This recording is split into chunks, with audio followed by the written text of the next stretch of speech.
Hello, everybody. It is Michelle with Moksha Grace Coaching, and thank you for being here with me today for Moment of Presence. We have a lively conversation today about elves. Not just holiday elves. You can call them minions. You could call them elves. You could call them, they seem to be the people pleasers in your life. Those people that just do things and they just always seem to be happy about it. They just go about their business and they just do for everybody else. And they never give it another thought. And then there's some of us that feel overwhelmed and overburdened, and we have all this stuff to do, all this stuff in our mind. We're running around like a chicken with its head cut off, and we don't know how to relax.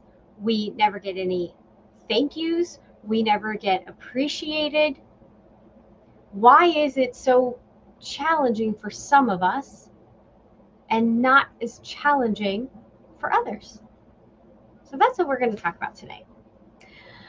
So while we wait for a few more people to join us, I want to give a big shout out to all of you that participated in the Calm the Chaos Navigating the Holidays workshop. I want to say thank you. It was an honor to be there for you. I hope that you're still using all of those techniques that we went over, all of those methods that we discussed. I hope you're still applying them and using them the way that we spoke about. There's an interesting, let's just say, statistics out there. And this is very important because 2024 is coming and people are already starting about what are going to be the goals for 2024, right? 10% will finish, you're 10% more likely to reach your goal just by saying what your goal is, writing it down somewhere, by having a goal, acknowledging the goal. 10% likely to do it. Now it jumps to 65% to complete your goal, reach your goal, if you share that goal with somebody else. But here's the biggest one. You're 95% more likely if you not only share your goal, but you work with someone to have them hold you accountable and have regular check-ins. Regular check-ins, not the, oh, we're at dinner and oh, by the way, did you get this done? I mean regular check-ins that are focused strictly on you and the goals that you have set. And I was listening to some podcaster the other day and they were saying, don't make a bunch of goals and overburden yourself. Just make 3, 2, at least 1. So I just thought that that was really important. And that goes along with our talk today about the elves, because elves, minions, those people that keep their head down and they just work, they seem to get their goals done. But are they really happy? So that's what we're going to talk about today. So welcome, and I am glad that you are joining me for this moment of presence. So let's bring ourselves into the moment with some deep breathing. We're going to do 3 deep breaths. We're going to hold at the top, and then we're going to slowly exhale. So just listen to my voice, and I'll walk you through all of it. So take a deep breath in. Hold. 3, 2, 1. Exhale. And when you exhale, don't just like, I want you to like slowly let it out. Control that exhale. All right, so breathe deep in. Hold it. 5, 4, 3, 2, 1. Slowly exhale. This really does help bring your nervous system down and calm into a place of some peace, which is what we want before we go into the weekend. Big deep breath in. Think about your favorite part about winter in December. 3, 2, 1. Exhale. How many of you, truth, how many of you said when it's over? I hope nobody, but I'm wondering. So here's the thing.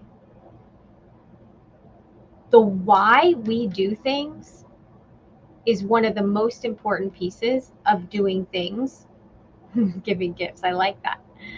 The why we do things is as important, if not more important, than what we're doing.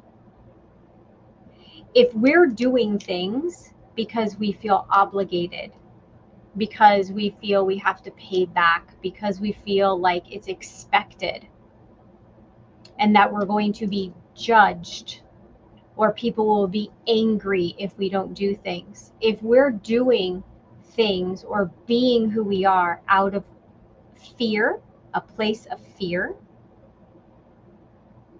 then it's going to build internally resentment and anger.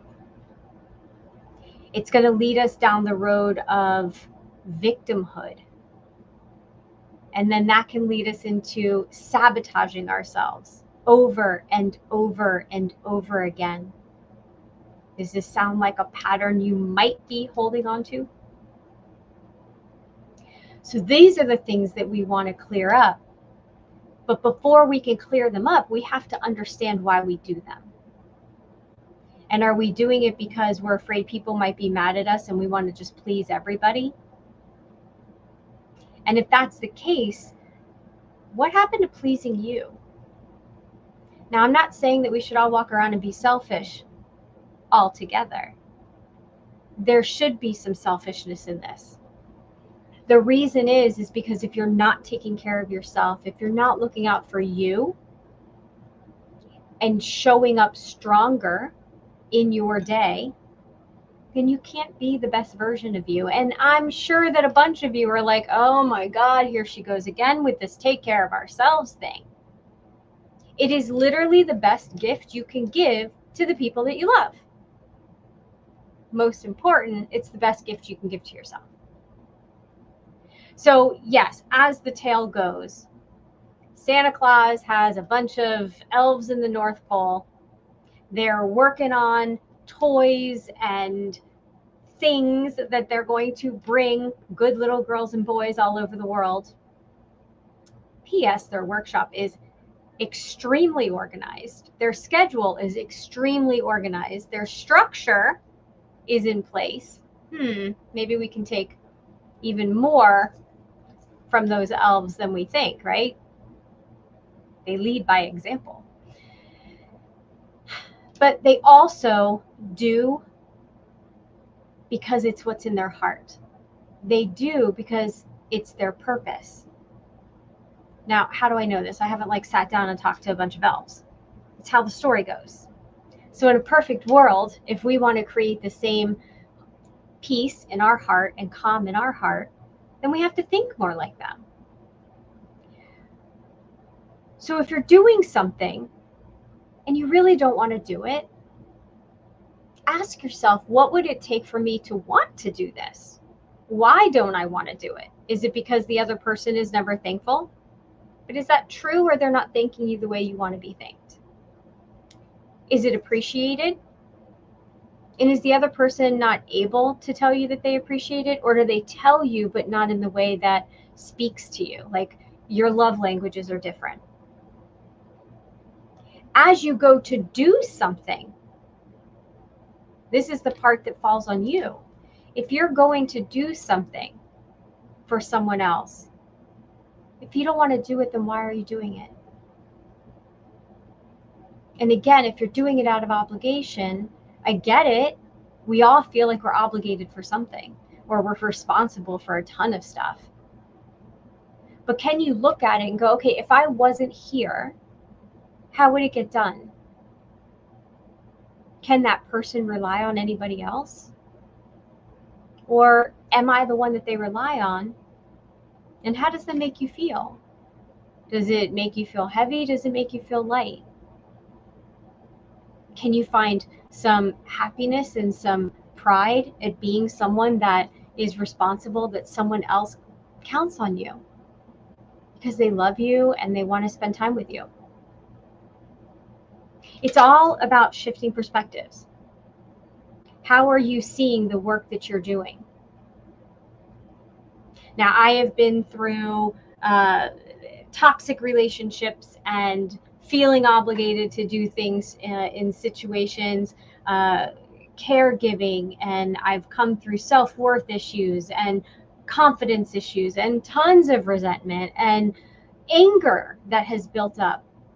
And I've had to learn how to forgive. I've had to learn how to even forgive when the other person's not there. Because forgiveness isn't about asking someone else to forgive you. It's about you forgiving yourself, whether it's for putting yourself in that situation, for allowing a situation to happen, but to let it go, to acknowledge it and let it go. And this goes along with doing things that you really don't want to do. If you're about to go do something, and we talked about this in the workshop for those of you that joined me, the heaviness and the lightness, and I've mentioned it on lives before. If something feels very heavy to you, then it's not for you. And if it feels lighter, then it absolutely is for you. So before you say yes to a holiday party, before you go shopping and put yourself in debt, just because someone wants something materialistic that is way beyond your means, ask yourself, are you doing it for the right reasons? Are you doing it because that person wants to show off, or you want to show off your giving abilities? Or are you doing it because you really can do it? You can afford to do it because you want to do it from a place of love. And if that's the case, then go for it. Do it from a place of love. That's awesome. But if you can't, don't put yourself at risk for just to help other people be happy. Now, helping other people be happy in a way that you can give, that doesn't take from you in the sense that you're accommodating the situation. There could be compromises. Maybe you can't afford the big brand name bike. Maybe you can afford the same bike or the same color bike, but maybe not the brand name. Maybe you can't afford the big electronic with the brand name, but you can afford the one-off. You don't have to be a victim. You don't have to be tied to what the media or consumerism tells you have to do. You don't even have to be tied to old traditions that you don't even like anymore. We've been having that discussion in my family about Thanksgiving and just some of the food that's on the table. You don't have to be tied to it. There's no rules out there that say you have to have this. We make these rules. We make these boundaries on ourselves. The question is why? Is it because it brings us joy to see that on the table, or it's just the same old and it's just tradition, so we just go along with it? The same goes for any holiday. The same goes for winter. I hope that everybody enjoyed their Hanukkah. I know that everybody celebrates something different. Can we celebrate that from a place of love instead of fearing what other people believe and what other people celebrate? Can we just do anything and everything that we do in the month of December? Can we just make a promise right here and right now, pinky swear, that we're going to do everything from a place of love, from our heart? And that if it comes up with fear, ooh, if I don't do that, they're going to be mad, then we rethink it and we shift our perspective on it. Because that's what we need to do, is shift our perspective. Once you shift your perspective, that's the gift that you give to yourself, and it's the gift that keeps giving to everybody else. Yeah, the elves are cool. And we all have them at work, we have them at home, we have them everywhere. They just keep doing. And you're doing your part too. And if you aren't, then ask yourself why. What's preventing you from stepping into that role of wanting to surprise somebody or be there for somebody, make somebody happy without expectations of a thank you? Because here's the biggest thing. If you're doing something because of the return that it's going to bring to you, that return in your investment of time, money, yourself, that's not the reason to do it. That's putting up an expectation that's based on you. It's not based on the other person. And you can be setting themselves up for failure, you up for failure, and the entire relationship. So leave your expectations, just let them go. And whatever happens, if someone's nice, great. If you have an opportunity to be nice, cool, wonderful. But be during your day. Open the door for somebody. That may be a big gift to somebody because it might not happen to them much. Give somebody your smile. Buy somebody a coffee, the person behind you in line. Those little things are huge. But just remember, it's not about commercialism. The holidays are about being together. The holidays are about bringing our best selves to the room, to the table. So let go of your expectations of other people. Set goals for yourself. Be happy. Be in the moment.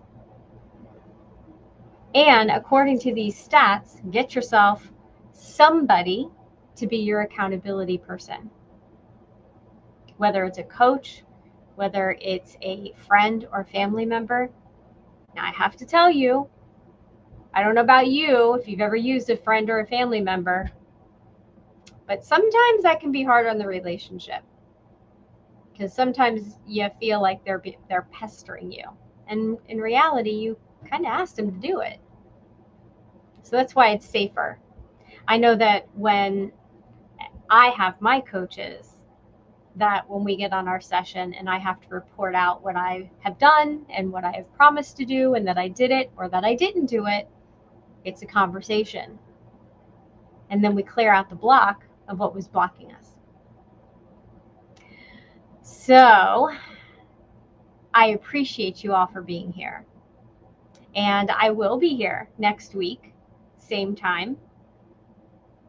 And just so everyone remembers, today is the final day of the discounts from the workshop, the special offers that I put out there. All you have to do is book a call by the end of the day. You can book the call for next week. Just book the call.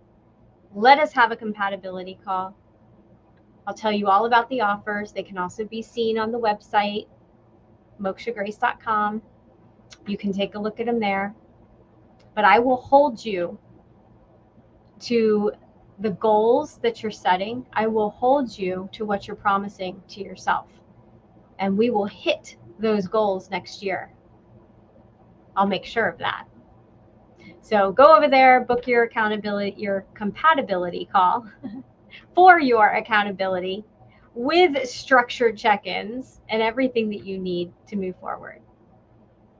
So we can make it a good day or a not great day. It's all about choices. Choose wisely, and I'll see you next week.